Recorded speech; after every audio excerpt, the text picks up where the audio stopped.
El mundo se redujo abruptamente a una blancura asfixiante y terrorífica. No había aire, solo el olor sintético a suavizante de lavanda, emanando de una almohada de plumas gigante que, irónicamente, costaba más que la vida que intentaban extinguir debajo de ella. Nia, con sus 28 años y un vientre de 8 meses que protegía como un escudo sagrado, sentía cómo sus pulmones ardían con el fuego líquido de la desesperación absoluta. Arriba, el peso de Alejandro no era el abrazo cálido de un esposo, sino la losa fría e inamovible de un verdugo que había decidido borrarla de la existencia. Afuera, la tormenta golpeaba los ventanales blindados de la mansión Vistamar, pero el verdadero huracán ocurría en esa cama king size, donde la seda egipcia se arrugaba violentamente bajo la lucha desigual de una mujer que se negaba a morir y un hombre que ya la había enterrado en su mente sociópata. La presión sobre su rostro era absoluta y técnica, bloqueando cualquier grito, convirtiendo sus súplicas desesperadas en gemidos ahogados que morían atrapados en su garganta. Sus manos, de dedos largos y elegantes de pianista, arañaban inútilmente las sábanas de satén, buscando un punto de apoyo que no existía en aquel océano de lujo estéril y resbaladizo. Podía escuchar el torrente de su propia sangre, golpeando sus tímpanos, un tambor frenético y ensordecedor que marcaba la cuenta regresiva de su conciencia. Cada segundo sin oxígeno era una eternidad de agonía física, una oscuridad densa que avanzaba implacable desde los bordes de su visión, amenazando con tragarla por completo. Sin embargo, en medio de ese caos sensorial, lo más doloroso no era la falta de aire, sino sentir cómo su bebé se movía agitado dentro de ella, percibiendo el terror químico de su madre, una víctima inocente atrapada en la misma jaula mortal. Alejandro, el hombre que una vez juró protegerla frente a un altar lleno de flores blancas, ahora aplicaba todo su peso corporal con una eficiencia mecánica y terrorífica. No había pasión desbordada en sus movimientos, ni siquiera ira visible. Era la ejecución fría y calculada de una transacción comercial fallida. Sus músculos se tensaban bajo la camisa de lino impecable, y su respiración, pesada y controlada, rozaba la oreja de Nia, vibrando como un susurro venenoso. Él sabía exactamente lo que hacía: no usar los puños para no dejar hematomas evidentes, utilizar la suavidad de la pluma para cometer el acto más brutal imaginable. Era la personificación del mal vestido de etiqueta, un depredador que había decidido que su error exótico debía ser eliminado esa misma noche para limpiar el camino hacia un futuro financiero donde ella y su hijo mestizo no tenían cabida. A través de la estrecha rendija de visión que le quedaba antes de que la almohada cubriera todo su campo visual, Nia captó un destello de luz artificial que cortaba la penumbra de la habitación. No estaban solos. Camila, sentada en un sillón de terciopelo azul a escasos metros, observaba la escena con las piernas cruzadas y una sonrisa que helaba la sangre. No había horror en su rostro maquillado, solo una curiosidad mórbida y profundamente calculadora. Sostenía su teléfono de última generación con firmeza, el punto rojo de grabación parpadeando como un ojo maligno en la oscuridad. Su voz, suave y aristocrática, flotó en el aire viciado con una crueldad insoportable. «Aprieta más, mi amor. Asegúrate de que deje de moverse para siempre». Esa frase fue más dolorosa que la asfixia. Era la confirmación de que su muerte no era un accidente pasional, sino un espectáculo privado. El instinto de supervivencia de Nia rugió una última vez, no por ella, sino por la vida indefensa que latía con fuerza en su interior. Gabriel, pensó, aferrándose al nombre que había elegido en secreto y que nunca había dicho en voz alta. Intentó arquear la espalda con violencia, usar sus piernas para desequilibrar a Alejandro, pero la debilidad se extendía por sus extremidades como un veneno paralizante. La falta de oxígeno comenzaba a pintar luces estroboscópicas y alucinaciones detrás de sus párpados cerrados. Sentía que su cuerpo le fallaba, traicionando su voluntad de hierro. Las lágrimas calientes brotaron, siendo absorbidas instantáneamente por la tela que la mataba. Era una injusticia cósmica, morir en una cama de oro, asesinada por el padre de su hijo, mientras una mujer extraña documentaba su último aliento para usarlo como futura moneda de cambio. La impotencia era tan física como el dolor agudo en su pecho. Poco a poco, la lucha frenética dio paso a convulsiones espasmódicas e involuntarias, los últimos reflejos de un sistema nervioso colapsando ante la hipoxia. Sus manos resbalaron lentamente de las sábanas, cayendo inertes a los costados de su cuerpo grávido, perdiendo la fuerza para defenderse. El ruido ensordecedor de su corazón comenzó a desacelerarse, volviéndose un eco lejano y distorsionado, como si estuviera bajo el agua. La habitación, con su aire acondicionado zumbando y el olor a whisky añejo mezclado con el perfume dulzón de la amante, comenzó a desvanecerse en la nada. La realidad se fragmentaba. Ya no sentía el peso aplastante de Alejandro, solo una ligereza aterradora, como si estuviera flotando sobre el mar tormentoso que rugía bajo el acantilado. La oscuridad ya no era una amenaza, sino una marea inevitable que venía a reclamarla, arrastrándola hacia un abismo donde el dolor ya no podía alcanzarla. Alejandro levantó la almohada, su pecho subiendo y bajando por el esfuerzo físico, pero su rostro permanecía impasible, una máscara de mármol perfecta y sin sudor. Debajo de él, Nia yacía inmóvil, con los ojos cerrados y los labios adquiriendo un tono azulado bajo la luz clínica y fría de la lámpara de noche. El silencio que siguió fue más violento y pesado que el ataque mismo. Camila detuvo la grabación con un toque delicado de su dedo perfectamente manicurado, soltando una risa baja y cristalina que resonó contra las paredes de cristal. ¿Ya está hecho?, preguntó con la naturalidad de quien pregunta la hora. Alejandro se bajó de la cama, alisándose la camisa arrugada, y miró el cuerpo de su esposa no con remordimiento, sino con la evaluación crítica de quien observa un objeto roto que debe ser desechado inmediatamente. Alejandro colocó 2 dedos sobre la arteria carótida de Nia, buscando con frialdad profesional cualquier rastro de vida para extinguirlo o confirmar su victoria final. Segundos eternos pasaron en la penumbra. Nada. Mintió, o quizás se equivocó, cegado por su propia arrogancia y la adrenalina del crimen.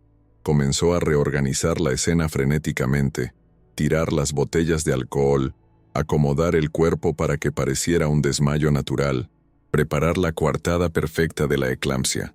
Mientras Camila guardaba el teléfono en su bolso de diseñador como un trofeo de guerra, la tormenta afuera intensificó su furia, un presagio de que la naturaleza misma se rebelaba contra lo ocurrido. Creyeron que habían apagado una luz esa noche, pero en la oscuridad profunda del coma, una chispa de odio y amor maternal se negaba a extinguirse. Esto no era el final de Nia, era apenas el comienzo de su venganza. Antes de que descubramos qué llevó a Nia a este momento fatal, me gustaría preguntarte algo importante. ¿Desde qué lugar del mundo y a qué hora estás leyendo esta historia? Deja tu comentario abajo. Dale, me gusta, si la trama te ha atrapado, y comparte este inicio con esa persona que sabes que ama el drama intenso tanto como tú. Semanas antes de que la oscuridad descendiera definitivamente sobre la mansión Vistamar, la vida de Nia se había convertido en una sinfonía silenciosa de soledad y espera interminable. La residencia, una estructura brutalista de hormigón y cristal anclada desafiante sobre el acantilado, no tenía el calor de un hogar, sino la acústica perfecta de un mausoleo moderno diseñado para impresionar a desconocidos. Nia pasaba sus mañanas sentada frente al piano de cola Steinway, un monstruo negro y brillante que dominaba el salón principal, sus dedos acariciando las teclas de marfil sin atreverse a presionarlas con fuerza, como si la música pudiera romper el equilibrio precario de su existencia. El sonido del mar chocando contra las rocas 100 metros más abajo era su único acompañante constante, un ritmo natural y violento que contrastaba con el silencio artificial y climatizado que Alejandro imponía rigurosamente dentro de los muros de la casa.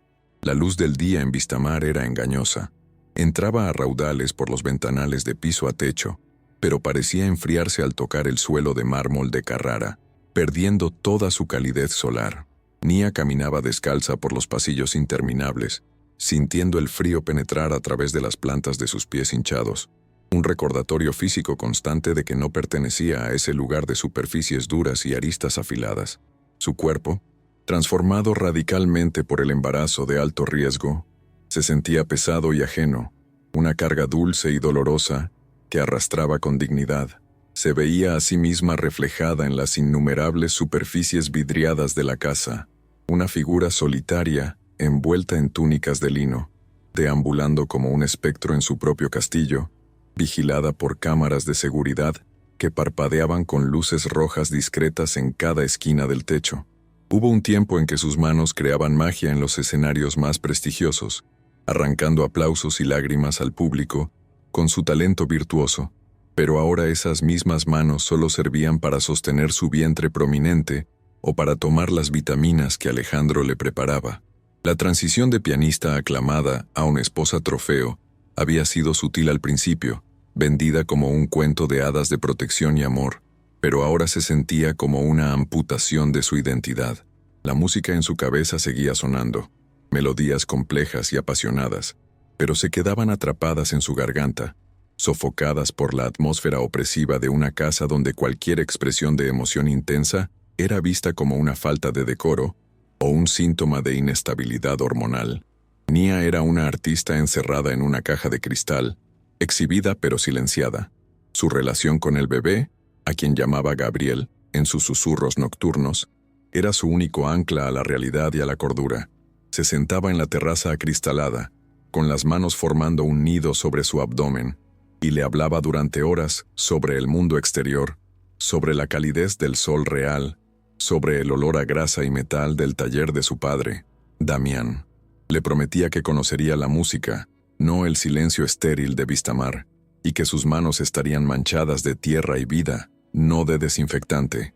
Cada patada del bebé era una respuesta, un diálogo secreto en código Morse que solo ellos dos entendían. Una conspiración de vida creciendo en medio de un ambiente que, aunque lujoso, se sentía extrañamente estéril y hostil hacia la biología humana desordenada. Sin embargo, la fatiga era una niebla densa que nunca se disipaba por completo, alimentada por los cócteles de pastillas que el médico privado de la familia, un hombre de sonrisa untuosa y ojos esquivos, le recetaba bajo la estricta supervisión de Alejandro. «Es por tu bien, cariño. Estás muy alterada», le decía su marido con esa voz suave y condescendiente que le helaba la sangre. Las medicinas la dejaban en un estado de letargo algodonoso, donde los bordes de la realidad se desdibujaban y el tiempo perdía su estructura lineal. A veces, Nia pasaba horas mirando una mancha imaginaria en la pared, incapaz de formular un pensamiento coherente, sintiendo que su voluntad se erosionaba lentamente, grano a grano, bajo la química impuesta y la presión psicológica constante. El aislamiento era la herramienta más afilada en el arsenal de control que la rodeaba. Su teléfono celular desaparecía misteriosamente durante días, reapareciendo en lugares obvios donde ella juraba haber buscado antes. Una táctica diseñada para hacerla dudar de su propia memoria y percepción. Las llamadas a su padre eran filtradas o interrumpidas por problemas de señal, que curiosamente solo ocurrían cuando intentaba contactar a su familia. Alejandro había construido un muro invisible alrededor de ella, ladrillo a ladrillo, bajo la excusa de que el estrés de su vida anterior era peligroso para el embarazo. Nia se encontraba a menudo marcando números en un teléfono fijo que no daba tono, sintiendo una desesperación infantil y claustrofóbica al darse cuenta de que estaba desconectada del mundo que la amaba de verdad. El servicio doméstico de la mansión operaba como un mecanismo de relojería suizo, eficiente, invisible y absolutamente leal a quien pagaba sus salarios exorbitantes. Las empleadas, vestidas con uniformes grises impolutos, bajaban la mirada cuando Nia entraba en una habitación, evitando cualquier contacto visual o conversación que fuera más allá de lo estrictamente funcional. Cuando Nia intentaba entablar una charla humana, preguntar por sus familias o simplemente comentar sobre el clima, recibía respuestas monosílabas y evasivas. Se sentía como una intrusa en su propia casa, una invitada incómoda que perturbaba el orden perfecto de las cosas. Sabía que informaban a Alejandro de cada uno de sus movimientos, convirtiendo su hogar en un panóptico donde la privacidad era una ilusión cruel. La habitación destinada al bebé era la culminación de esa estética fría y desalmada que imperaba en Vistamar. No había colores vibrantes, ni móviles de animales de tela, ni caos alegre. Todo era blanco, gris y cromo, diseñado por un interiorista de moda que probablemente nunca había visto a un niño reír. La cuna parecía una cápsula espacial, tecnológicamente avanzada pero carente de alma. Nia entraba allí y sentía un escalofrío recorrerle la espalda, una premonición de que ese cuarto no estaba destinado a albergar vida, sino a exhibir estatus.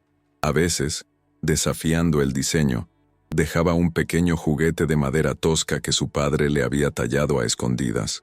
Un pequeño caballo imperfecto que destacaba como un grito de rebeldía orgánica en medio de tanta perfección sintética. Las cenas con Alejandro, cuando él se dignaba a cenar en casa, eran rituales de tensión sutil y devastadora. Se sentaban en extremos opuestos de una mesa de caoba, lo suficientemente larga como para albergar a 20 personas, separados por candelabros de plata y arreglos florales geométricos. El sonido de los cubiertos chocando contra la porcelana era estruendoso en el silencio sepulcral. Él le preguntaba por su día sin esperar respuesta, revisando mensajes en su teléfono, mientras criticaba con una sonrisa leve su apariencia, su apetito o su estado de ánimo. ¿Estás segura de que quieres comer eso?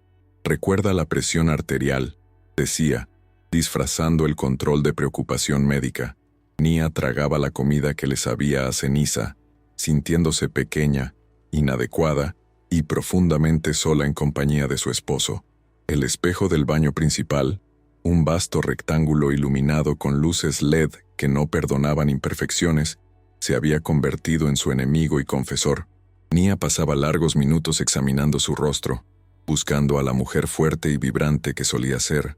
Veía las ojeras profundas que el maquillaje no lograba cubrir, la piel apagada por la falta de sol y alegría, y una tristeza antigua instalada en el fondo de sus pupilas. Se tocaba la piel oscura, contrastando violentamente con el blanco clínico de las toallas y los azulejos, y se preguntaba si su color, que alguna vez Alejandro adoró como algo exótico y salvaje, ahora era parte de lo que le repugnaba. Se sentía como una mancha de tinta en una hoja de papel inmaculada, un error estético que necesitaba ser corregido o borrado. A menudo, la paranoia inducida se manifestaba en pequeños detalles que la hacían cuestionar su cordura. Escuchaba risas ahogadas en pasillos vacíos, olía perfumes que no eran suyos impregnados en los cojines del sofá, o encontraba objetos cambiados de lugar sin explicación lógica. Cuando confrontaba a Alejandro, él la miraba con una paciencia estudiada, como quien trata con una niña caprichosa o una enferma mental. Es el embarazo, Nia. Las hormonas te están jugando malas pasadas. Nadie ha estado aquí, aseguraba, acariciando su mejilla con una mano fría.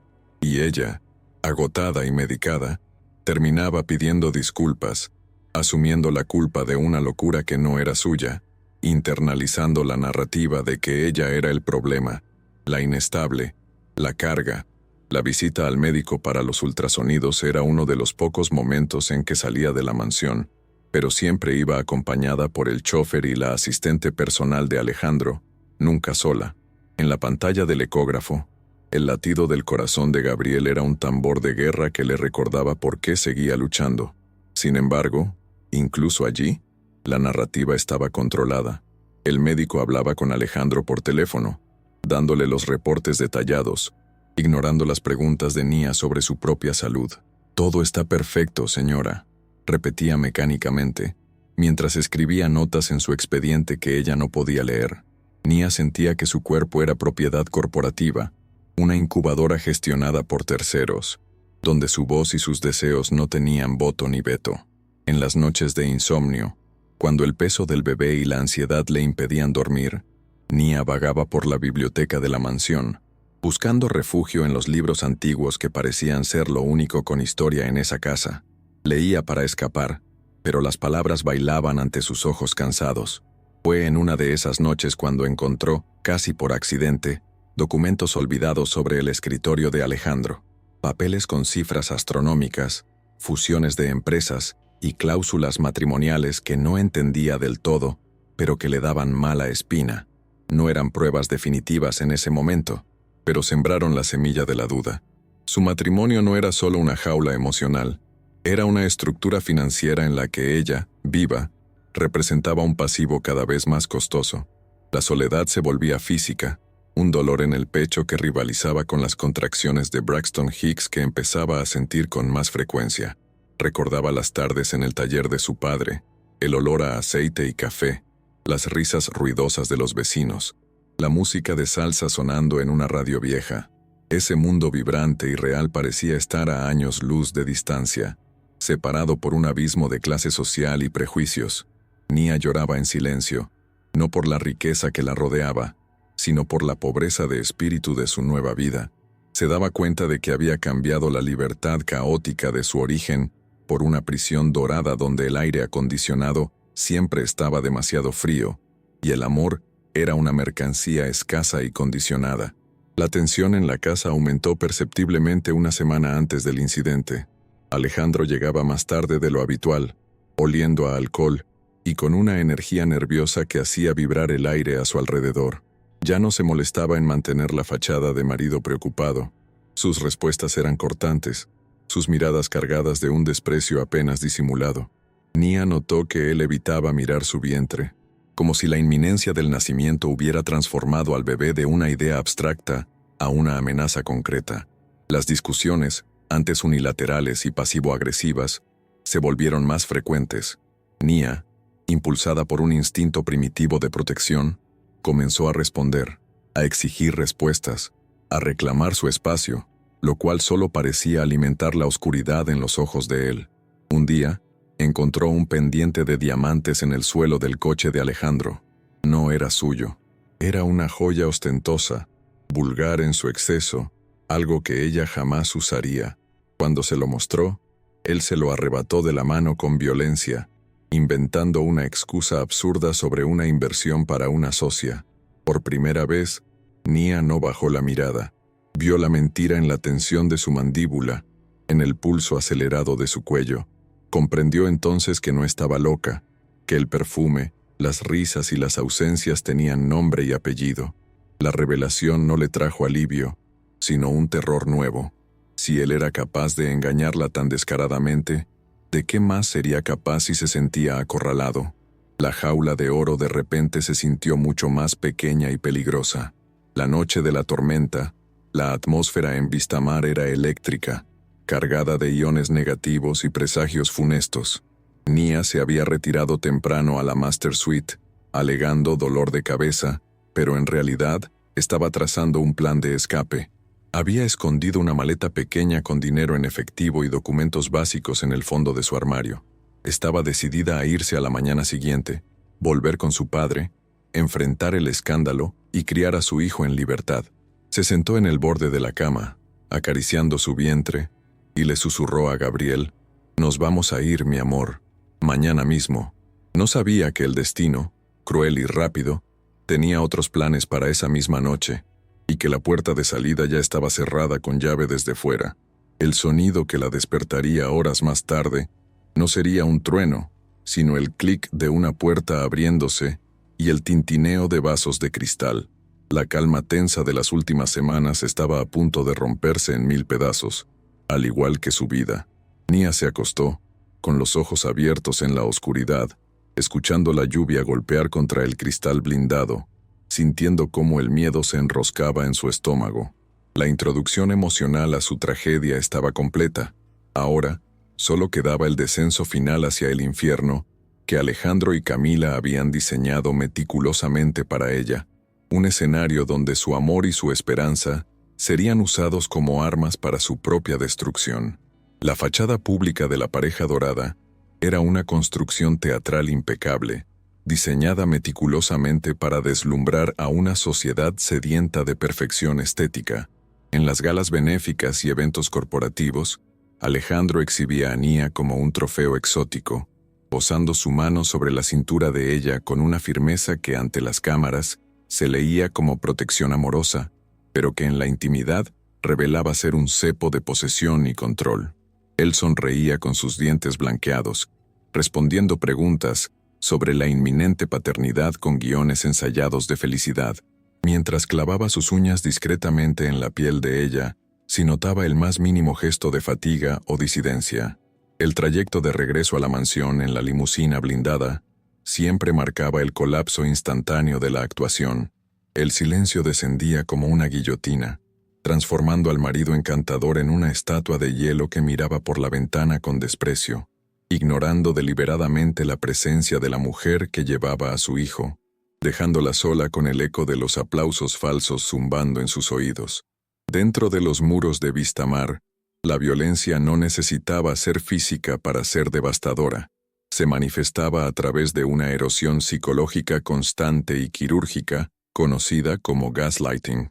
Alejandro había perfeccionado el arte de reescribir la realidad inmediata de Nia, cuestionando su memoria sobre conversaciones triviales o eventos recientes hasta hacerla dudar de su propia cordura. Nunca dije eso. Nia, ¿estás imaginando cosas otra vez? Es el estrés prenatal lo que te vuelve paranoica, repetía con una calma exasperante mientras servía una copa de vino que él sí podía beber. Objetos personales cambiaban de lugar. Citas se cancelaban sin aviso y luego se negaban, creando un terreno inestable bajo los pies de ella. Nia, confundida y vulnerable por las hormonas y el aislamiento, comenzaba a pedir disculpas por errores que no había cometido, internalizando la narrativa de que era una carga inestable para un hombre ocupado y brillante, cediendo poco a poco el control total de su vida a su verdugo.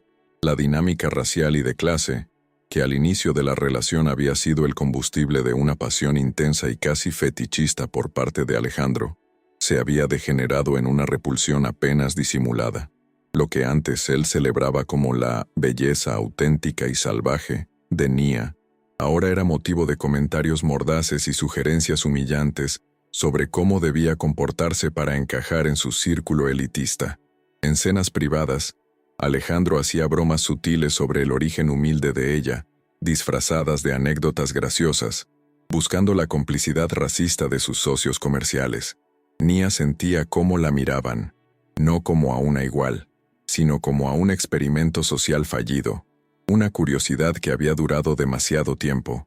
La piel oscura de Nia, que contrastaba con las sábanas blancas de la mansión, ya no era adorada, sino vista como una mancha en el linaje puro que la familia de Alejandro esperaba para consolidar su imperio farmacéutico con dinastías similares. El punto de inflexión en la degeneración de la relación llegó cuando Nia, impulsada por una inquietud intelectual que Alejandro subestimaba cruelmente, comenzó a entender los papeles que él dejaba descuidadamente en su despacho.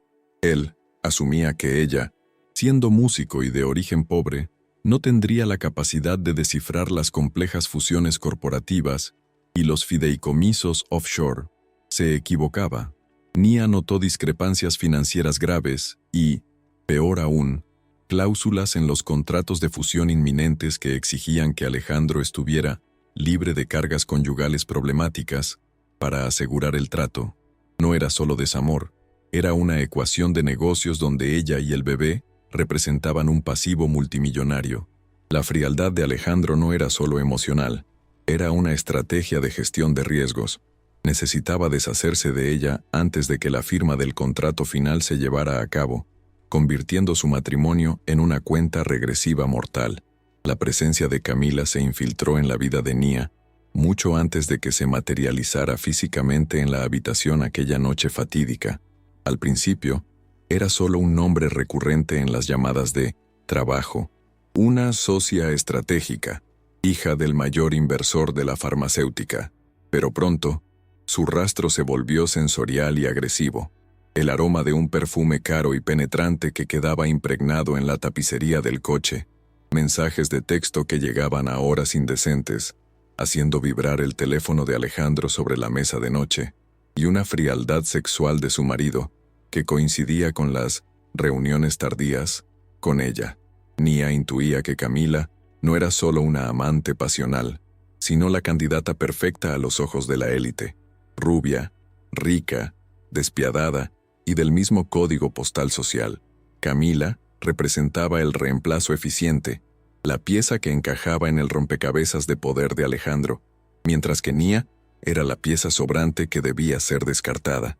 El aislamiento de Nia respecto a sus propias raíces se volvió dolorosamente agudo a medida que la crisis se profundizaba. Intentaba evocar el recuerdo de la calidez del taller de su padre, Damián, con su olor a grasa, café fuerte y honestidad bruta, pero esos recuerdos parecían pertenecer a otra vida lejana. Cada vez que lograba hablar con él brevemente, tenía que morderse la lengua para no gritarle la verdad, temiendo que cualquier confesión pusiera en peligro la vida de su padre o provocara una reacción violenta de Alejandro antes de tiempo. Damián, con su instinto de padre, percibía el temblor en la voz de su hija, los silencios prolongados y la tristeza que viajaba a través de la línea telefónica, pero la distancia física y las barreras impuestas por la seguridad de la mansión le impedían intervenir. Nia se sentía como una náufraga en una isla de mármol, viendo la orilla segura de su pasado alejarse cada día más, dejándola a merced de los tiburones. La relación de Alejandro con el embarazo terminó de romperse definitivamente en el último trimestre, revelando su verdadera naturaleza sociópata. Ya no había manos acariciando el vientre ni interés en las ecografías. En su lugar, había miradas de genuino disgusto hacia los cambios físicos de Nia, como si la gestación fuera una deformidad grotesca y no el milagro de la vida. Para Alejandro, el bebé no era un hijo, era la prueba viviente de un error de cálculo, un vínculo biológico permanente con una mujer de la que quería deshacerse y una amenaza hereditaria para sus futuros hijos, legítimos, con Camila. Nia sorprendió varias veces a Alejandro mirando su vientre prominente no con amor, sino con una expresión vacía y calculadora, como quien evalúa un tumor que debe ser extirpado. Esa falta de humanidad hacia su propia sangre fue lo que finalmente mató cualquier esperanza residual de amor en el corazón de Nia. La noche de la tormenta. La tensión acumulada durante meses había alcanzado una densidad irrespirable, cargando el aire de la mansión con electricidad estática y presagios oscuros. Alejandro había llegado a casa con una energía frenética, acompañado de risas que no pertenecían a él, rompiendo la regla tácita del silencio. Nia, desde su habitación, sintió un escalofrío que no tenía que ver con el aire acondicionado. Era la certeza visceral de que el tiempo de las mentiras y las evasivas había terminado. Decidió que ya no sería la víctima pasiva que espera en la oscuridad. Esa noche, bajaría, enfrentaría a los demonios que habitaban su casa y exigiría la libertad para ella y su hijo, sin saber que al cruzar el umbral de su habitación, estaría caminando directamente hacia la trampa mortal que cerraría el tercer acto de su vida y daría inicio a su tragedia. El sonido que arrancó a Nia de su vigilia inquieta no fue el trueno que sacudía los cimientos de la mansión, sino una risa femenina, cristalina y cruel, que se filtró por debajo de la puerta de la suite principal, como una corriente de aire helado. Era un sonido ajeno a la rutina monástica de Vistamar, una intrusión auditiva que violaba la santidad de su aislamiento forzado. Nia se incorporó lentamente en la cama, sintiendo el peso de su vientre de 8 meses como una ancla de plomo que la ataba al colchón, mientras su corazón comenzaba a latir con un ritmo irregular y doloroso contra sus costillas.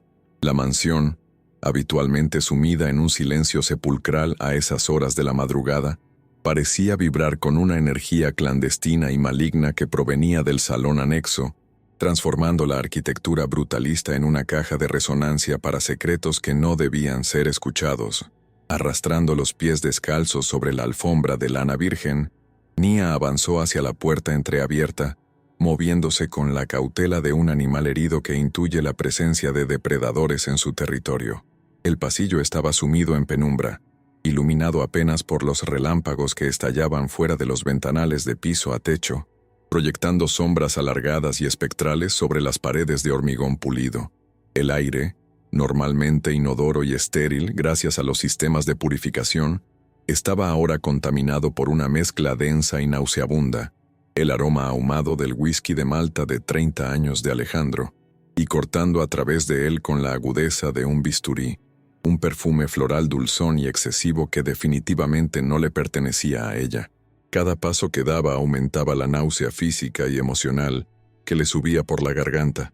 Al asomarse por la rendija de la puerta corredera, la escena que se desplegó ante sus ojos tenía la composición perversa de una pintura renacentista corrupta. El salón privado, decorado con muebles de diseño italiano y obras de arte abstracto que valían millones, se había convertido en el escenario de una celebración íntima y profana. Alejandro estaba recostado en un sofá de cuero negro, con la camisa de lino desabrochada hasta la mitad del pecho y una copa de cristal de baccarat en la mano, luciendo una relajación obscena que jamás mostraba en presencia de su esposa. Su postura era la de un rey que acaba de conquistar un territorio hostil, sus piernas extendidas con arrogancia, su rostro iluminado por la luz tenue de una lámpara de pie que acentuaba los ángulos afilados de su mandíbula y la frialdad vacía de sus ojos azules. Frente a él, sentada en el borde de un sillón de terciopelo con una familiaridad insultante, estaba Camila. La realidad de su presencia física fue un golpe más duro que cualquier sospecha imaginada. Era rubia platino, con una melena perfecta que caía como una cascada de seda sobre sus hombros desnudos, vestida con un traje de noche plateado que brillaba bajo la luz artificial como la piel de una serpiente. Su belleza era innegable, pero gélida, construida a base de cirugías sutiles y tratamientos costosos, el epítome de la perfección plástica que Alejandro adoraba. Sostenía un cigarrillo delgado entre sus dedos manicurados, exhalando humo hacia el techo con un gesto de aburrimiento sofisticado, mientras sus ojos recorrían el cuerpo de Alejandro con una propiedad depredadora, ignorando por completo que se encontraban a metros de la mujer embarazada de él. Lo que heló la sangre de Nia no fue la infidelidad evidente, sino los documentos y planos desplegados desordenadamente sobre la mesa de centro de mármol, mezclados entre las botellas de licor y los ceniceros. Pudo distinguir logotipos corporativos, cifras resaltadas en rojo y, lo más aterrador, bocetos arquitectónicos de una nueva ala para la mansión que no incluían una habitación para un bebé, sino un gimnasio y un spa privado. Estaban rediseñando el futuro, borrándola a ella y a Gabriel de la ecuación, con la misma facilidad con la que se borra una línea de lápiz en un plano. No estaban discutiendo un desliz amoroso, estaban planificando una fusión de vidas y capitales donde la existencia de Nia era el único obstáculo remanente, un cabo suelto administrativo que necesitaba ser cortado esa misma noche. Nia empujó la puerta corrediza, el mecanismo deslizándose con un susurro metálico que alertó a los ocupantes del salón. Alejandro no saltó de sorpresa ni mostró un atisbo de culpa. Simplemente giró la cabeza lentamente, sus ojos enfocándose en ella con una mezcla de molestia y decepción, como si hubiera sido interrumpido por un servicio de habitaciones inoportuno. Camila, por su parte, ni siquiera se molestó en cambiar de postura. Esbozó una media sonrisa burlona, dando una calada profunda a su cigarrillo y mirando a Nia de arriba abajo, deteniéndose con desdén en su vientre abultado y su camisón de algodón sencillo, haciéndola sentir pequeña, desaliñada y grotesca en comparación con su elegancia artificial. El silencio que siguió fue denso, cargado de una violencia estática a punto de estallar. «Deberías estar descansando, Nia. El médico fue muy claro sobre tu necesidad de reposo absoluto», dijo Alejandro, su voz manteniendo ese tono suave y paternalista que usaba para manipularla, aunque sus ojos permanecían duros como piedras. No se levantó para ayudarla. No mostró preocupación por verla de pie y temblando. Solo había una impaciencia fría en su tono, la molestia de tener que lidiar con un problema que se negaba a desaparecer por sí solo. Bebió un sorbo largo de su whisky, sin romper el contacto visual, desafiándola a retroceder, a aceptar la mentira, a volver a su habitación y fingir que no había visto nada, como tantas otras veces había hecho para mantener la paz frágil de su matrimonio. Pero esta vez, algo se rompió dentro de Nia, una fractura en su sumisión que dejó salir un torrente de dignidad herida. «Deja de tratarme como a una estúpida, Alejandro», respondió ella, su voz temblando pero ganando fuerza con cada sílaba. «Sé quién es ella, sé lo que son esos papeles. He visto las transferencias a las cuentas en las Islas Caimán y las cláusulas de la fusión». La mención de los detalles financieros específicos actuó como un detonante inmediato. La máscara de indiferencia de Alejandro se agrietó por primera vez. Dejó la copa sobre la mesa con un golpe seco que resonó como un disparo, y su cuerpo se tensó visiblemente, pasando de la relajación a una alerta agresiva. Había tocado el nervio real, no el amor, sino el dinero. Camila soltó una carcajada seca, apagando su cigarrillo con saña en el cenicero de cristal. Vaya, la pianista resultó ser también contable. Te lo dije, cariño, dijo dirigiéndose a Alejandro, ignorando a Nia como si fuera un mueble parlante. Subestimaste a la mosquita muerta. Ahora no solo es una carga social, es un riesgo legal. Su voz destilaba veneno puro, instigando el conflicto, disfrutando del caos que estaba ayudando a orquestar. Camila no era una espectadora pasiva, era la arquitecta del desastre, la voz en el oído de Alejandro que convertía sus dudas en acciones crueles. Se levantó del sillón, caminando lentamente alrededor de la mesa como un tiburón rodeando una balsa, disfrutando de la vulnerabilidad de Nia. ¿Qué crees que vas a hacer con esa información, Nia?, preguntó Alejandro, poniéndose de pie y revelando su verdadera estatura, llenando la habitación con una presencia física amenazante. Ya no era el marido, era el sociópata acorralado. ¿Vas a ir a la policía? ¿Con qué pruebas? ¿Quién te va a creer a ti? Una mujer inestable, hormonal, con antecedentes de depresión, contra mí. Cada palabra era un golpe calculado para desarmarla psicológicamente, recordándole la disparidad de poder entre ellos. Avanzó un paso hacia ella, invadiendo su espacio personal, obligándola a retroceder instintivamente para proteger su vientre. El olor a alcohol en su aliento era ahora una nube tóxica que la envolvía, asfixiante y peligrosa. «No necesito que me crean a mí», replicó Nia, retrocediendo hasta chocar con el marco de la puerta, sintiendo el frío del metal en su espalda. «Tengo copias, se las envié a mi padre. Si algo me pasa, o si no me dejas irme con mi hijo ahora mismo, todo el mundo sabrá que tu imperio farmacéutico está construido sobre fraudes y ensayos clínicos falsos. Fue una mentira desesperada, una carta de póker jugada en el último segundo, pero tuvo el efecto de una bomba atómica en la habitación».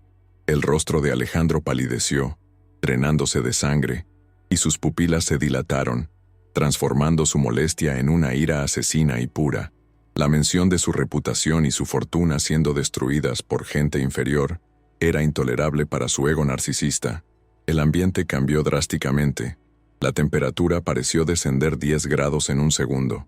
La tormenta afuera rugió con un trueno ensordecedor que hizo vibrar los cristales, sincronizándose con la furia interna de Alejandro. Camila dejó de reír. Su expresión se volvió seria, calculadora y letal. Sacó su teléfono móvil del bolso, no para llamar a alguien, sino para preparar la cámara, anticipando lo que venía. Miró a Alejandro, que estaba paralizado por la furia contenida, sus manos cerradas en puños apretados a los costados, las venas de su cuello marcadas como cuerdas tensas. La amenaza de Nia había cruzado una línea de la que no había retorno. Ya no era una esposa molesta, era una enemiga activa que tenía la capacidad de destruirlos. «¿Lo ves, Alejandro?», susurró Camila, su voz suave deslizándose por la habitación como una sentencia de muerte. «No puedes dejar que esto continúe. No puedes permitir que nadie, una mujer que sacaste de la nada, arruine todo lo que has construido. Arruine nuestro futuro». Sus palabras eran gasolina arrojada sobre el fuego de la psicopatía de él.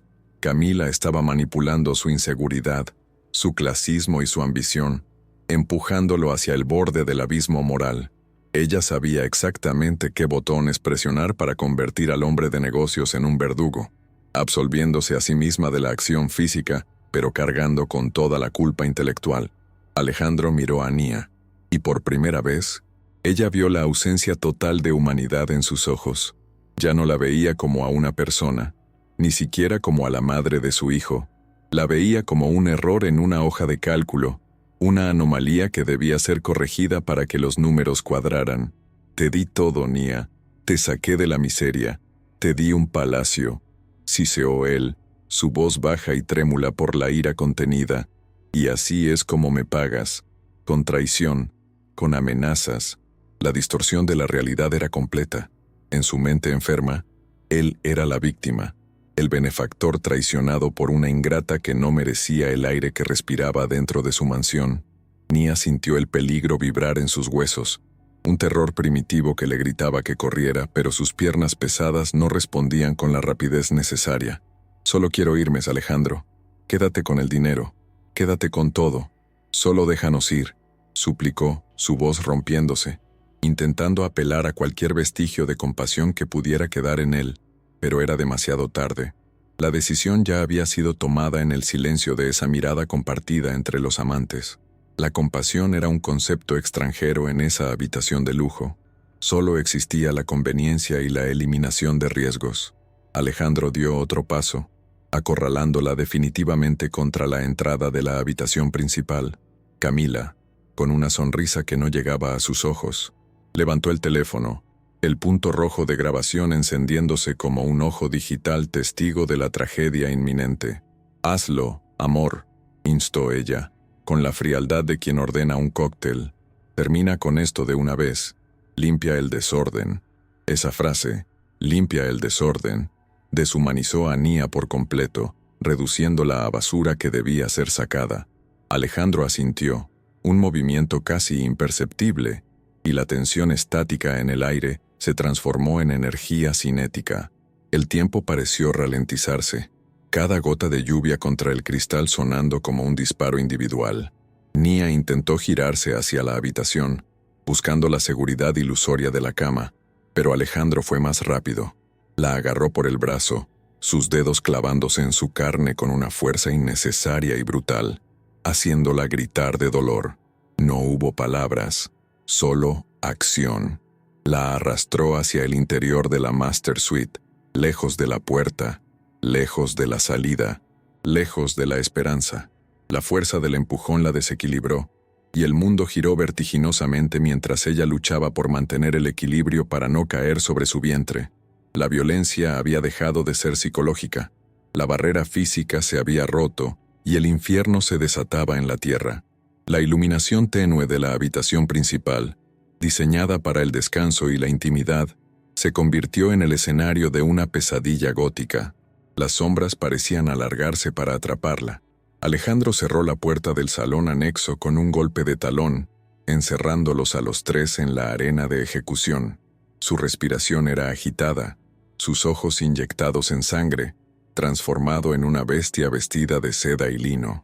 Camila se quedó cerca de la entrada, observando con avidez, convertida en la directora de una obra macabra, asegurándose de que el ángulo de la cámara fuera el correcto para capturar la caída de su rival. «Querías irte, Nia», dijo Alejandro, su voz carente de cualquier emoción reconocible, hueca y resonante en la inmensidad de la habitación. «Pues te vas a ir, pero no como tú crees». La amenaza flotó en el aire, pesada y definitiva. Nia retrocedió hasta que la parte posterior de sus rodillas golpeó el borde del colchón king size. No había a dónde huir. Estaba atrapada entre el hombre que quería destruirla y la cama que se convertiría en su tumba temporal. Afuera, el mar rugía con furia, un testigo impotente de la tragedia que estaba a punto de consumarse, mientras la última barrera de civilización se derrumbaba dentro de la mansión Vistamar. El ataque comenzó con una brutalidad repentina que rompió la parálisis del miedo, transformando la atmósfera cargada de la habitación en un torbellino de violencia cinética.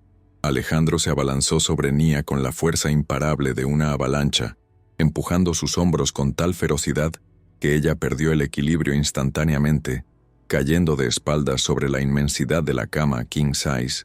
El colchón de lujo, diseñado para el confort supremo, se convirtió en una trampa de arenas movedizas que absorbió su cuerpo grávido, impidiéndole rodar o escapar. El impacto no fue seco, sino amortiguado y terrorífico. Las sábanas de seda egipcia, frías y resbaladizas, se enredaron en sus piernas como tentáculos de tela, mientras el techo de la habitación, con sus molduras minimalistas y luces empotradas, giraba vertiginosamente sobre su cabeza, desenfocándose por el pánico y la adrenalina que inundaban su sistema sanguíneo en cuestión de milisegundos. Nia intentó instintivamente curvar su cuerpo en posición fetal para crear una jaula protectora alrededor de su vientre, gritando un «no» que salió rasgado y agudo de su garganta. Pero Alejandro fue más rápido y mucho más fuerte. Se subió a la cama, arruinando la perfección del tendido con sus zapatos de cuero, y se colocó a horcajadas sobre ella, inmovilizando sus caderas con el peso de sus muslos. La disparidad física era abrumadora. Él era puro músculo tenso y furia controlada, Mientras que ella era vulnerabilidad y peso extra, Nia podía sentir el calor corporal de él irradiando a través de la ropa, una cercanía que en el pasado había sido íntima y que ahora era repugnante y letal. Sus manos buscaron el rostro de él, intentando arañar, golpear, hacer algo, pero él las apartó con un manotazo despectivo, concentrado en su tarea con la eficiencia de un carnicero que prepara el corte final. Fue entonces cuando Alejandro extendió la mano hacia la cabecera, sus dedos cerrándose alrededor de una de las almohadones gigantes de plumas de ganso, un objeto de blancura inmaculada que simbolizaba el lujo excesivo de Vistamar. Hubo un momento de horror suspendido en el tiempo, cuando Nia comprendió la intención detrás del gesto.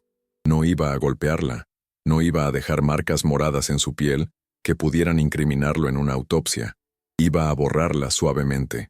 La almohada descendió sobre su rostro como una nube de tormenta blanca, bloqueando la visión de los ojos inyectados en sangre de su marido y sumiendo su mundo en una oscuridad repentina, texturizada y asfixiante.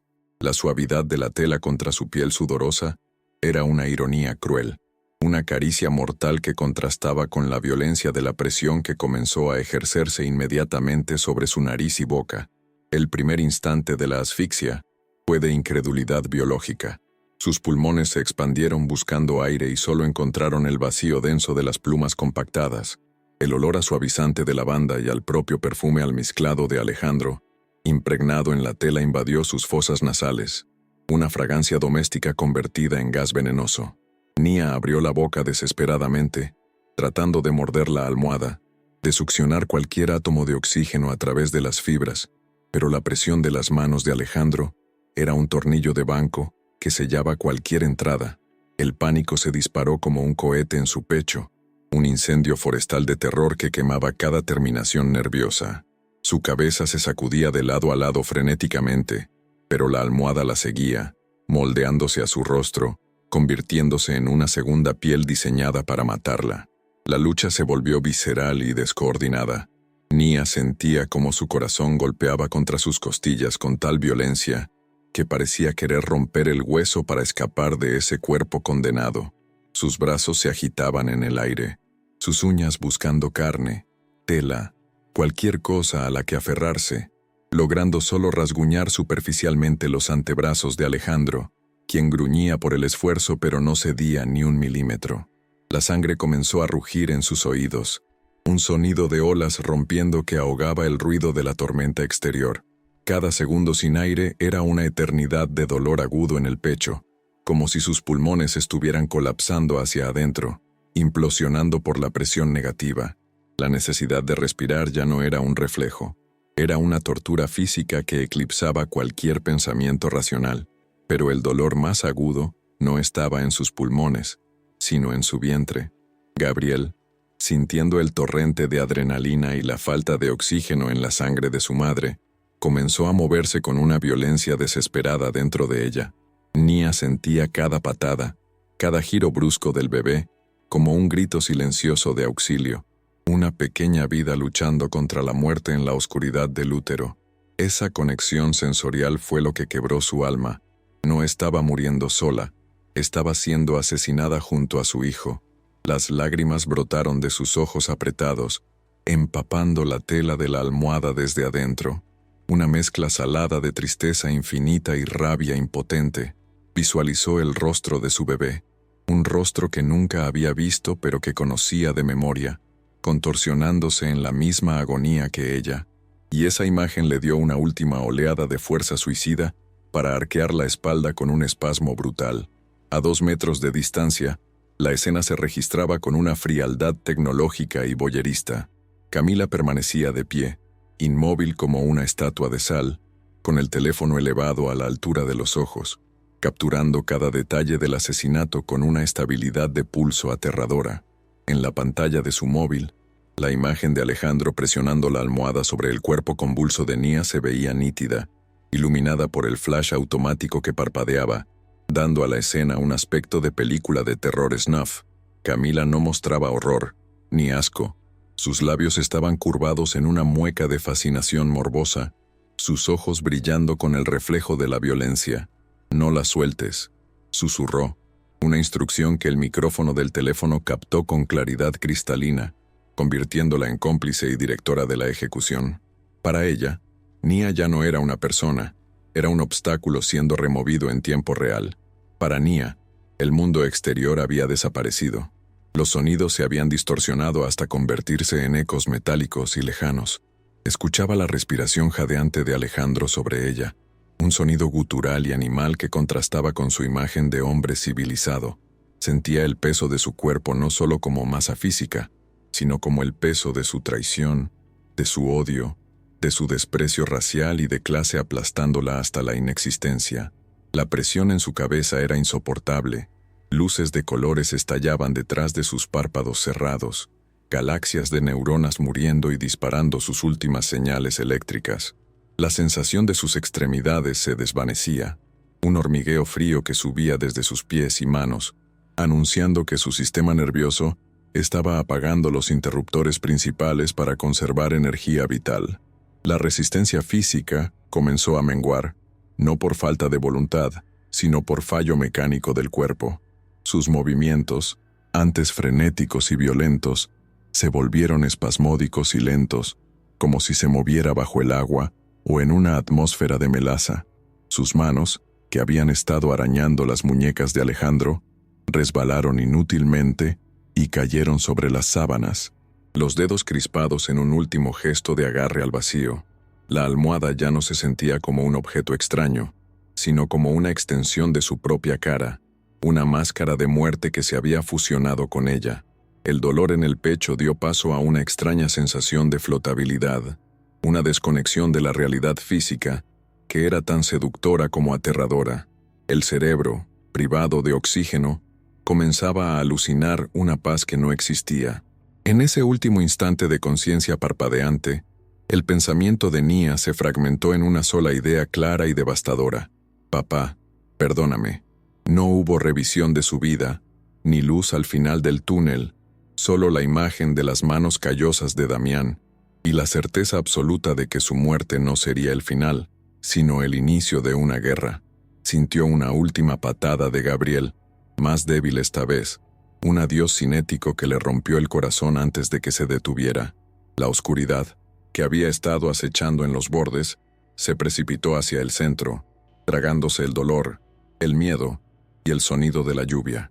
Su cuerpo se relajó involuntariamente, cediendo ante la hipoxia, y Nia se deslizó hacia un abismo negro y silencioso, dejando atrás la habitación de cristal y al monstruo que la asfixiaba. Alejandro sintió el cambio inmediato bajo sus manos. La lucha frenética cesó, reemplazada por una quietud pesada y absoluta que era mucho más aterradora que los golpes. Mantuvo la presión durante un minuto más, asegurándose con una paranoia cruel, sus propios músculos temblando por el esfuerzo isométrico. Finalmente, levantó la almohada lentamente, revelando el rostro de Nia, los ojos cerrados, la boca ligeramente entreabierta, la piel adquiriendo un tono ceniciento bajo la luz artificial. No había sangre, no había moretones visibles, solo la quietud antinatural de una vida interrumpida. El silencio regresó a la habitación, roto solo por la respiración agitada de él y el zumbido del aire acondicionado. Nia yacía allí, hermosa y trágica, pareciendo una ofrenda sacrificial en un altar de seda blanca, mientras Camila bajaba el teléfono y la grabación se guardaba en la nube, sellando el destino de todos los presentes. El silencio sepulcral que siguió al acto de violencia fue efímero, roto casi inmediatamente por la metamorfosis teatral de Alejandro, quien pasó de verdugo a víctima en una fracción de segundo, con manos que aún temblaban por el esfuerzo muscular de la asfixia, pero con una mente fría como el hielo, marcó el número de emergencias, su voz modulándose instantáneamente hacia un tono de pánico desgarrador y creíble. Mi esposa. No respira. Creo que es un ataque, por favor. Está embarazada, gritó al operador, sollozando con una falsedad que habría engañado al detector de mentiras más sofisticado. Mientras hablaba, Camila recogió sus pertenencias con la eficiencia de un fantasma, asegurándose de no dejar ni un cabello rubio ni una huella de su presencia en la escena del crimen. Con una última mirada de complicidad a su amante, se deslizó hacia la salida de servicio, llevándose consigo la única prueba digital de la verdad y desapareciendo en la noche tormentosa antes de que las luces azules de la ley mancharan la oscuridad. Alejandro se quedó solo con el cuerpo inerte de Nia, y en esos minutos de espera, se dedicó a escenificar el caos perfecto. Desordenó las sábanas para simular convulsiones, tiró un vaso de agua al suelo para sugerir un intento desesperado de hidratación y se desabotonó la camisa para parecer un hombre que había luchado por salvar a su mujer. Se sentó en el borde de la cama, tomando la mano fría de Nia no con amor, sino para controlar su pulso débil, calculando las probabilidades de supervivencia con la ansiedad de un inversor que espera el cierre de la bolsa. La mansión, que siempre había sido un búnker de privacidad, estaba a punto de ser violada por el mundo exterior. Alejandro ensayó su rostro de dolor frente al espejo del armario, limpiándose una gota de sudor real con un pañuelo de seda, preparándose para la actuación de su vida ante una audiencia de paramédicos y policías que, él sabía, estarían predispuestos a creerle a un hombre de su estatus. El sonido de las sirenas comenzó como un lamento lejano que competía con el rugido del mar, creciendo rápidamente hasta convertirse en una cacofonía ensordecedora que invadió la tranquilidad del acantilado. Las luces estroboscópicas rojas y azules rebotaron violentamente contra las paredes de hormigón y cristal de Vistamar, transformando la elegante arquitectura brutalista en una escena de discoteca macabra. Los portones de seguridad se abrieron automáticamente, permitiendo que la realidad sucia y urgente de la emergencia médica penetrara en la burbuja de lujo. El ruido de los neumáticos frenando sobre la grava mojada y los portazos de los vehículos oficiales rompieron la atmósfera de aislamiento, marcando el fin de la intimidad y el inicio del escrutinio público. Alejandro, escuchando el alboroto, se inclinó sobre Nia y comenzó a gritar su nombre, fingiendo intentos de reanimación justo cuando escuchó los pasos apresurados subiendo la escalera principal. El servicio doméstico, que había permanecido invisible y silencioso en sus habitaciones del ala oeste, emergió como un coro de sombras aterrorizadas. El mayordomo y las doncellas se agruparon en el pasillo, con sus pijamas sencillos y rostros pálidos, observando con horror cómo los paramédicos, cargados con equipos pesados y botas llenas de barro, corrían sobre las alfombras persas hacia la Master Suite. Nadie dijo nada, pero las miradas que intercambiaban estaban cargadas de sospecha y miedo. Habían escuchado los gritos ahogados, el golpe sordo, y conocían la crueldad que habitaba en esa casa, pero el instinto de conservación y los contratos de confidencialidad blindados les sellaban los labios. Eran testigos mudos de una tragedia que intuían no era natural, viendo cómo su patrón interpretaba el papel de marido devastado con una intensidad que les revolvía el estómago. La entrada de los paramédicos a la habitación fue una explosión de energía cinética y voces autoritarias que desplazaron el aire viciado por la violencia.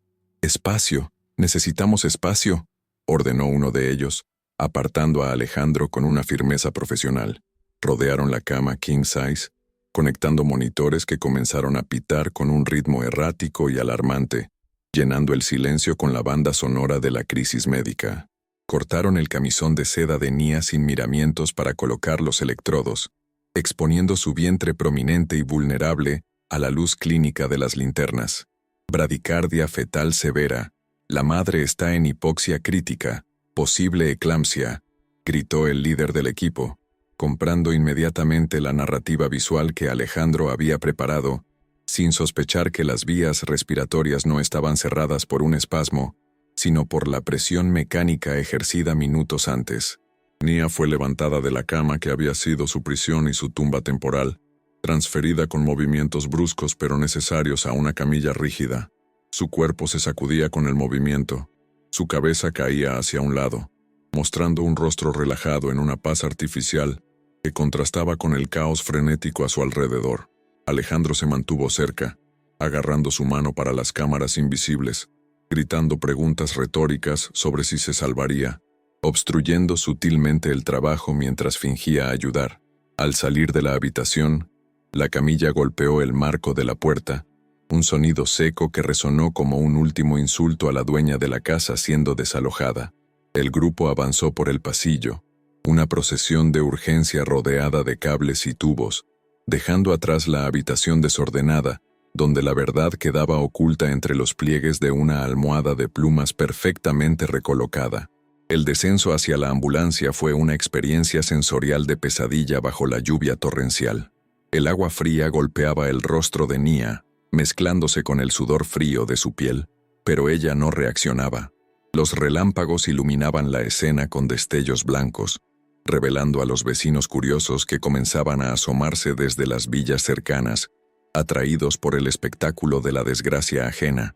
Alejandro subió a la ambulancia, insistiendo en acompañarla, no por lealtad, sino para controlar la narrativa desde la primera fila. Mientras las puertas traseras se cerraban, sellando el espacio hermético y oliendo a desinfectante y vómito seco, él miró hacia la mansión una última vez, asegurándose de que Camila se hubiera ido, sintiendo una satisfacción perversa al ver que su plan había pasado la primera fase de escrutinio sin levantar sospechas inmediatas. Dentro del vehículo en movimiento, el mundo se convirtió en una caja vibrante de luz y ruido. La sirena aullaba justo encima de sus cabezas, un taladro sónico constante. El paramédico trabajaba frenéticamente sobre Nia, intubándola con destreza para forzar oxígeno en sus pulmones colapsados, mientras otro monitoreaba los latidos débiles del bebé. El ritmo cardíaco del feto está cayendo.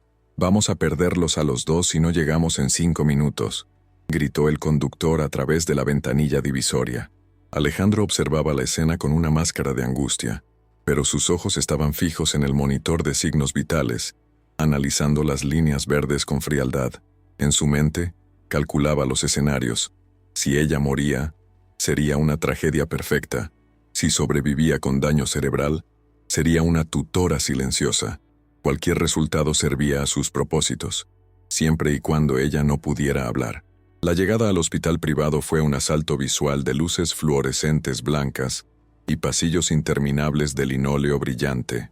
Las puertas automáticas de urgencias se abrieron ante la camilla que avanzaba a toda velocidad, rodeada por un enjambre de batas blancas que habían sido alertadas de la llegada de la esposa de uno de los donantes más importantes del centro médico. El trato preferencial era evidente. No hubo espera, no hubo burocracia, solo una acción inmediata y deferente.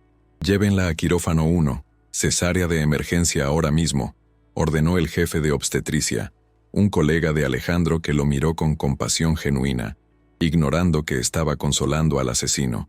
El olor a alcohol y éter saturaba el aire, y el sonido de las ruedas de la camilla chirriando sobre el suelo pulido era el único sonido que Alejandro registraba mientras se quedaba atrás, fingiendo derrumbarse en una silla de la sala de espera.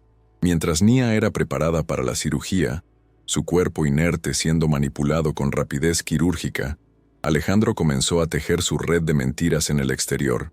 Sacó su teléfono, no para llamar a la familia de ella, sino para contactar a su jefe de prensa y a su abogado personal. Hubo un accidente, complicaciones del embarazo. Preparen un comunicado pidiendo privacidad en este momento difícil, susurró, asegurándose de que nadie lo escuchara. Estaba construyendo el muro mediático antes de que la primera pregunta fuera formulada. La prensa, siempre hambrienta de tragedias de la alta sociedad, ya comenzaba a olfatear la sangre. Los primeros rumores sobre una crisis en la mansión Vistamar empezaban a circular en redes sociales, alimentados por filtraciones de los servicios de emergencia, creando una tormenta digital paralela a la real. En el quirófano, la violencia de la medicina de emergencia alcanzó su punto máximo. No hubo tiempo para delicadezas. El bisturí cortó la piel y el músculo del abdomen de Nia con precisión brutal para llegar al útero en tiempo récord.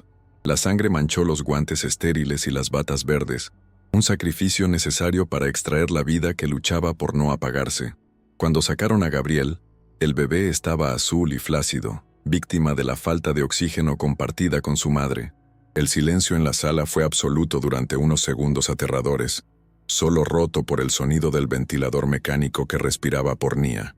Los neonatólogos trabajaron sobre el pequeño cuerpo con urgencia desesperada, frotando su espalda, aspirando sus vías, hasta que un llanto débil, similar al maullido de un gato herido, rompió la tensión, anunciando que, A pesar del intento de su padre, su hijo había sobrevivido.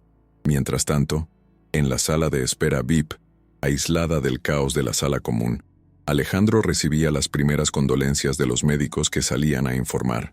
El bebé está vivo, pero en cuidados intensivos. Su esposa está en coma. El daño por la falta de oxígeno fue severo. No sabemos si despertará, explicó el doctor con gravedad. Alejandro bajó la cabeza, cubriéndose el rostro con las manos para ocultar no las lágrimas, sino una sonrisa de alivio tensa. Un coma era perfecto. Un coma era silencio legal. Un coma le daba tiempo para consolidar la fusión, para manejar la herencia, para decidir cuándo desconectar el soporte vital con la bendición de un comité de ética. Asintió solemnemente, aceptando el trágico destino que él mismo había escrito, consolidando su papel de viudo en espera. Afuera del hospital, la noticia ya había estallado. Los reporteros se agolpaban en la entrada bajo la lluvia, sus cámaras protegidas por plásticos, esperando capturar la imagen del millonario destrozado. Los titulares comenzaban a escribirse: tragedia en la dinastía farmacéutica, la lucha de la pianista Nia por su vida. La narrativa de la eclampsia repentina se estaba asentando como cemento fresco, cubriendo las grietas de la verdad. Nadie cuestionaba la versión oficial. Después de todo, Alejandro era un pilar de la comunidad, un hombre de ciencia y negocios. Y Nia era la frágil artista con un embarazo difícil. El sistema social, diseñado para proteger a los suyos, cerraba filas alrededor del agresor, invisibilizando a la víctima detrás de muros de prestigio y suposiciones médicas.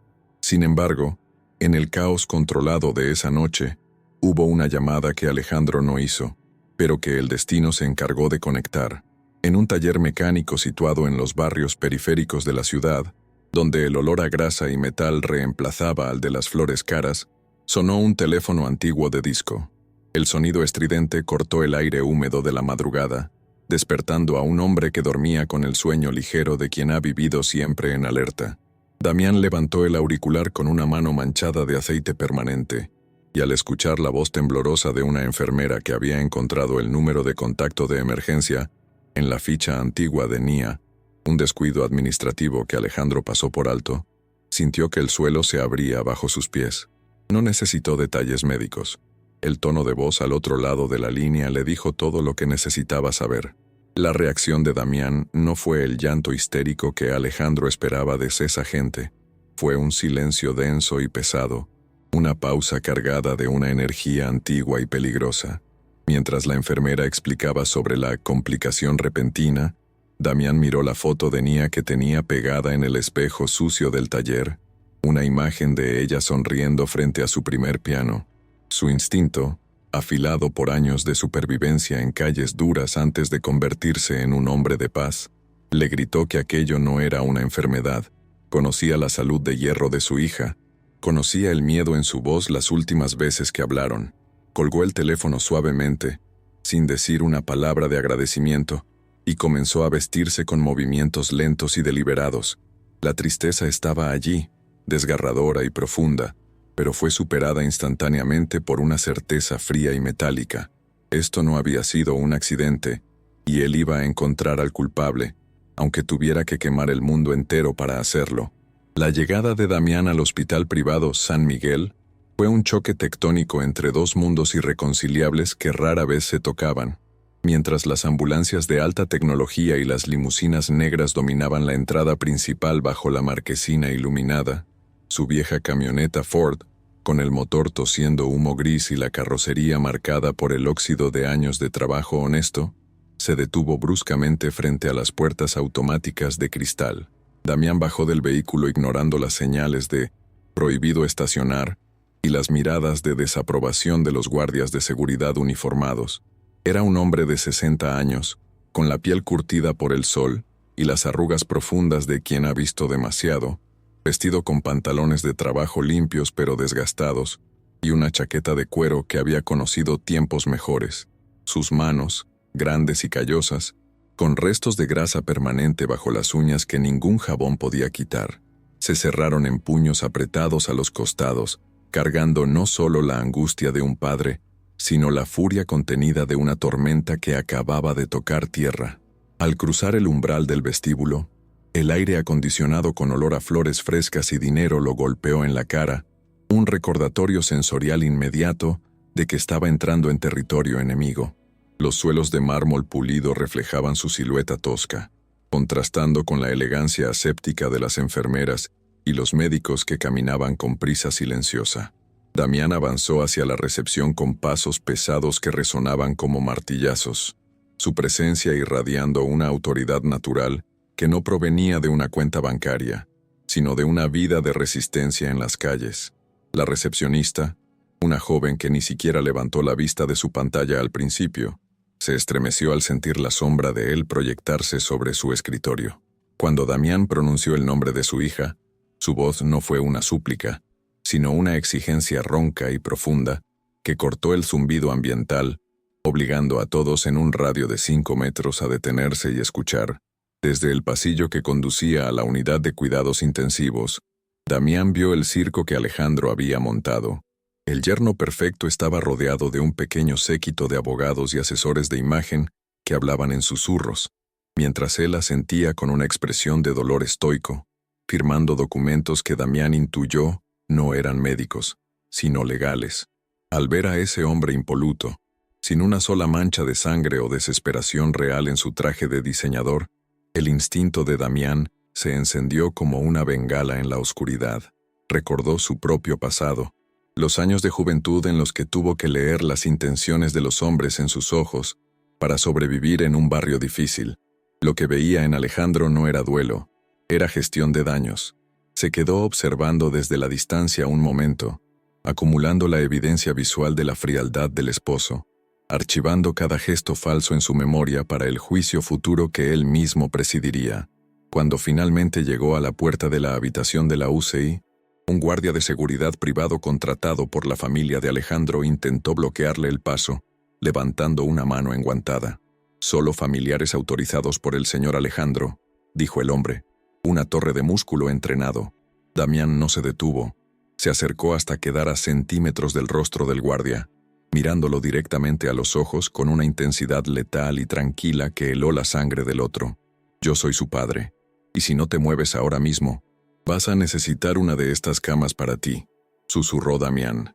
No fue una amenaza vacía, era la promesa de violencia de un hombre que ya no tenía nada que perder. El guardia, reconociendo el peligro real frente a la autoridad pagada, bajó la mano lentamente y se hizo a un lado, permitiendo que el verdadero dolor entrara en la habitación. El interior de la habitación era un santuario de tecnología médica que mantenía la vida de forma artificial y ruidosa.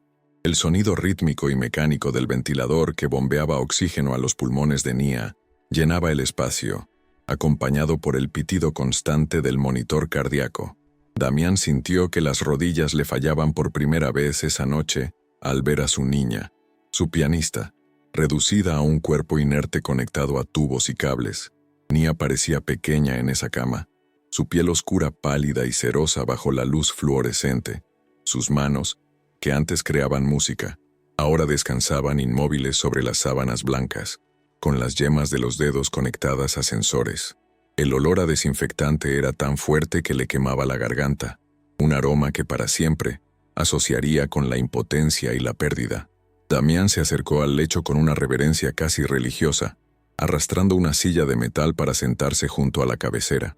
Tomó la mano de Nia entre las suyas, sintiendo la frialdad de su piel y la falta de respuesta muscular. Las lágrimas, que había contenido con fuerza de hierro frente a los extraños, rodaron silenciosamente por sus mejillas curtidas, perdiéndose en su barba gris. «Mi niña, mi flaca», susurró, usando el apodo de la infancia, esperando inútilmente que sus palabras rompieran el hechizo del coma.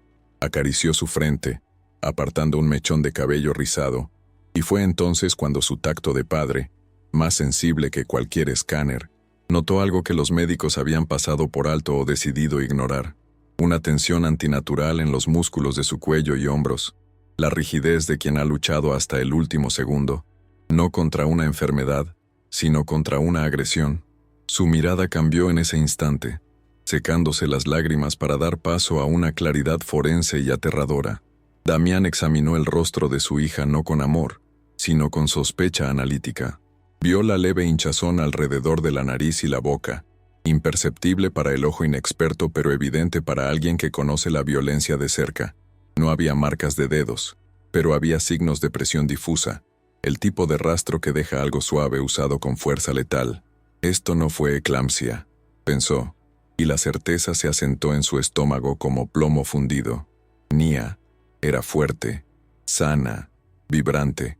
La historia del accidente repentino se desmoronaba ante la intuición de su sangre.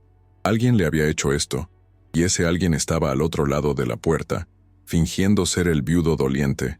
La puerta se abrió con un siseo neumático, y Alejandro entró, trayendo consigo una ráfaga de aire exterior y arrogancia.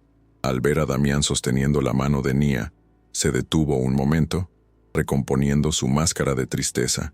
Damián, gracias por venir tan rápido.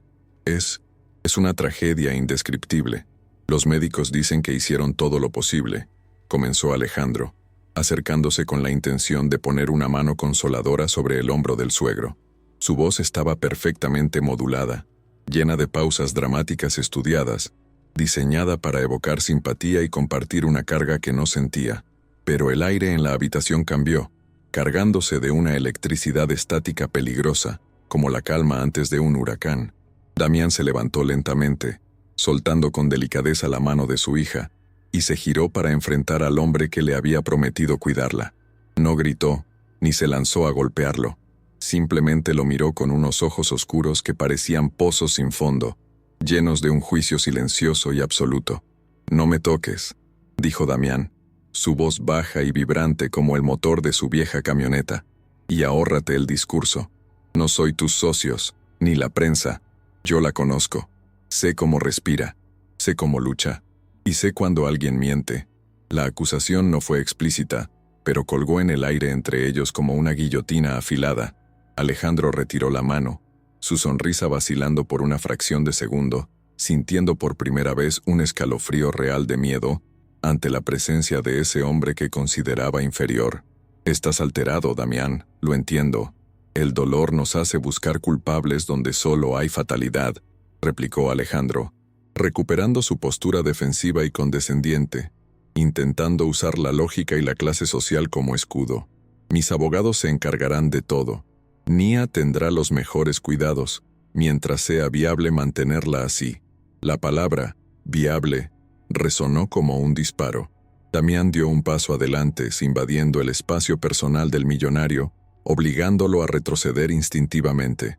«Mientras yo respire, ella respira, y si intentas desconectarla, o si descubro que esa fatalidad tiene nombre y apellido, no habrá abogado ni dinero en el mundo que te esconda de mí. Reza para que despierte, Alejandro, porque si no lo hace, yo seré tu pesadilla». Damián pasó por el lado de Alejandro golpeando su hombro con fuerza deliberada, dejándolo solo con el eco de la amenaza, y salió al pasillo en dirección a la unidad de neonatología. Necesitaba ver la razón por la que su hija había luchado tanto. Al llegar frente a la incubadora de cristal, vio a su nieto, Gabriel, un ser minúsculo conectado a más cables que su madre, con el pecho subiendo y bajando en un esfuerzo titánico por vivir. Puso su mano grande sobre el plástico templado, sintiendo el calor que emanaba de adentro. «Tú eres un guerrero, igual que tu madre», susurró. En ese momento, hizo un pacto de sangre con ese niño indefenso. No solo lo protegería de la familia de buitres que lo engendró, sino que limpiaría el nombre de su madre y destruiría el imperio que intentó aplastarlos. Saliendo del área estéril, Damián caminó hacia una esquina oscura de la sala de espera y sacó un teléfono móvil antiguo y robusto. Marcó un número de memoria, uno que no había usado en años, perteneciente a una vida que creía haber dejado atrás. «Beto, soy yo», dijo cuando la línea se abrió al tercer tono. «Necesito que desempolves los equipos. No es un trabajo de motor, es una cacería. Necesito rastrear teléfonos, recuperar videos borrados, entrar en servidores de seguridad. Sí, los de la farmacéutica. Han lastimado a Nia». Al otro lado, el silencio fue breve antes de una confirmación leal. La red invisible de la clase trabajadora, los olvidados que hacen funcionar la ciudad, se estaba activando. La investigación paralela, la real, acababa de comenzar. Mientras amanecía, la luz gris y lluviosa se filtraba por las ventanas del hospital, iluminando el rostro cansado pero resuelto de Damián. Los abogados de Alejandro ya estaban en el pasillo, discutiendo en voz baja sobre testamentos, tutelas y desconexiones, tratando a Nia como un activo depreciado que debía ser liquidado. Damián se sentó en una silla de plástico duro frente a la puerta de la UCI, cruzando los brazos sobre el pecho, convirtiéndose en un centinela inamovible de piedra y furia. Sabía que Alejandro intentaría trasladarla, ocultarla o matarla legalmente bajo la excusa de la piedad médica, pero para llegar a ella, tendrían que pasar por encima de él, y Damián no era un hombre que se moviera con facilidad. La guerra estaba declarada, no en los tribunales, sino en las sombras y en la verdad de la sangre. Alejandro creía haber cometido el crimen perfecto, borrando a su esposa y silenciando al mundo con su dinero, pero había cometido un error fatal: subestimar el amor de un padre y la tenacidad de aquellos que no tienen nada más que su honor. Nia yacía en silencio, atrapada en sus sueños, pero afuera, la maquinaria de la justicia divina, impulsada por las manos llenas de grasa de un mecánico, comenzaba a girar sus engranajes para triturar a los culpables. Esto no era el final de la historia de Nia, era apenas el prólogo violento de una venganza que haría temblar los cimientos de Vistamar hasta que no quedara piedra sobre piedra.